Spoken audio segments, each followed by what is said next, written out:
আজকে আমি আর শাশুড়ি মা দুজন মিলে বানাতে বসেছি পুর ভরা সিদ্ধ পিঠে, যেটাকে বলে গড়গড়া পিঠে। তো তার জন্য 2 বাটি চালের গুঁড়ো, 1 বাটি গরম দুধ আর পরিমাণ মতো নুন দিয়ে ভালো করে চটকে নিতে হবে।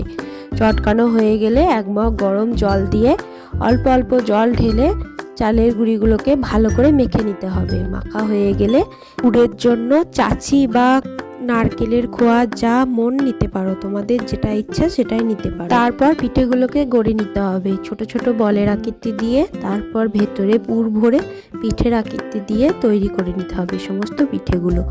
গ্যাসটা বসিয়ে ঠান্ডা জল গরম করতে দিতে হবে। জল গরম হয়ে গেলে গড়ে রাখা পিঠেগুলোকে দিতে হবে।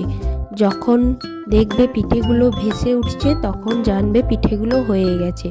তখন ওই গরম জল থেকে পিঠেগুলোকে তুলে ঠান্ডা জলে দিলেই তৈরি হয়ে যাবে আমাদের পুর।